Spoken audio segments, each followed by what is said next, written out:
What's up, everyone? It is your girl Gel Beauty 87 here, aka Grace, and today I got a new video for y'all. So I decided to look into some cult classic palettes, and I decided to find brown girl friendly versions of the cult classic products, because y'all know some palettes they come out with, like, they don't always work for people my skin tone. They be having them light beige brown shades. I mean those light bone color shades I be talking about that I can't do anything with.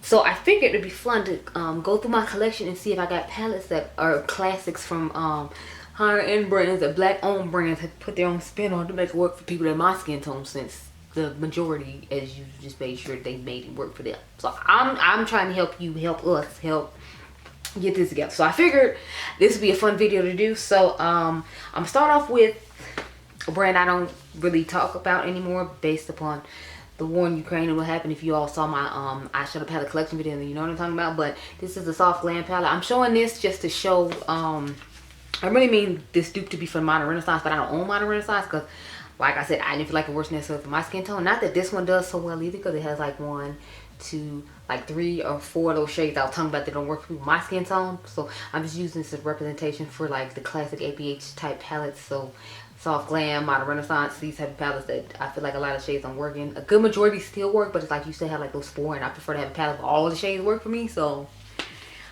with this palette, I decided that Colored Rain's the Queen of Hearts palette that put them on the map and made everybody love them would be a good alternative. As you can see, they only have 1 shade like that, and there are lighter skinned African Americans that can use that shade, so I guess that's why they put it in there. Or for you to set your your eyeshadow primer, because I know some people do that. I personally don't, but I mean, I'm not going to begrudge others. So this to me is an alternative for like Modern Renaissance and Soft Glam. If you're a brown person, I would just pick up the Colored Rain Queen of Hearts palette. You support a black owned brand of people that look like you, and the color story will work better for you because they curated this to work for your skin tone, and that the colors are going to be nice and rich. So for Soft Glam or Modern Renaissance, I would say grab the Colored Rain Queen of Hearts palette. Next, we have Miss Natasha. Now, please be advised, my palette doesn't look the way it's supposed to. I took the fun shades out and put them in my Circle Loco palette and remade the palette, but this is what mine looks like. I literally just took all those shades I just complained about having in here, and this brown is not nearly as deep as it looks in this pan, so that's why I just left it in here. So majority of these shades, as you can see, are bright beige-ish type shades. But the original Circle Loco, Tropic palette looks more like the Ace Beauty Flare palette. So I feel like, personally, if you're my skin tone, I would just get the Flare palette, because it has those blues and those greens that are originally in the Tropic palette. I feel like it's old enough to where everybody has seen it. It has those orangish type shades that are in the Tropic palette as well, and then it gives you this fun pop of purple up here at the top. But the rest of the majority, like if I took the purple out, this would literally be that palette, and it even has a purple in it. It just doesn't have purple as this shade. It has like a deeper purple in it. But yeah, this to me is the brown girl friendly version, and since they reformulated, I like this formula even better. So although Natasha's formula still I like better than this one, the color story of this one works extremely better for my skin tone versus the Tropic palette, because the majority of stuff in that palette doesn't work for me.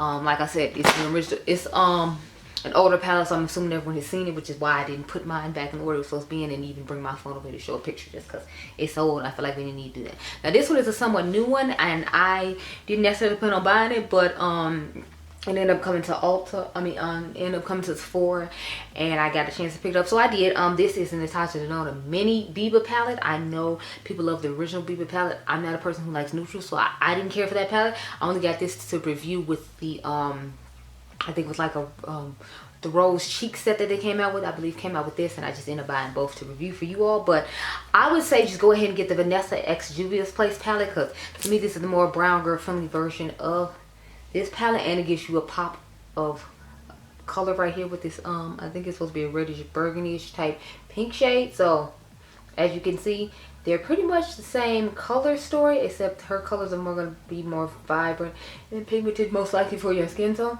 Whereas again, I feel like this brown looks deep, but you have to build up quite a bit to make it deep. Whereas with Juvia's Place, they're more pigmented, so you don't have to build it up as much. So these are just some alternatives to cult classic products. I don't know, BB is a cult classic thing that people rave about. I heard Andrea Montanalo, when she just did her declutter video, raving about the bigger size palette that she asked her husband to buy her for Christmas.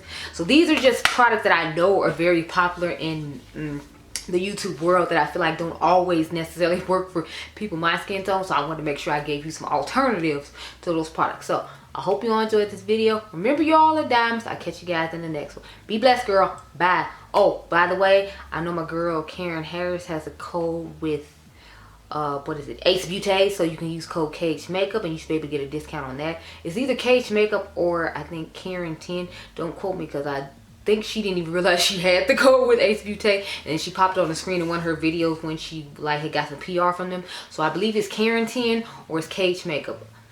So you can check either one of those and then you can get 10% off of Ace Beauty. I know she doesn't have a code with Juvia's Place, so I don't have any code for that other than using Fumi's code. I always use Fumi's code when I go to Ace Beauty, and I think I always use Trendmood's code when I go to Colored Rain's websites, because I don't know any YouTubers that have a discount code with Colored Rain. But those are all the palettes I had to show you today. If you want me to do some more, let me know down below and then name the palette that you want me to find a black owned brand that has a similar color story to, and I'll definitely get that done for you. So I hope you all enjoyed this video. Remember, you all are diamonds. I'll catch you guys in the next one. Be blessed, girl. Bye.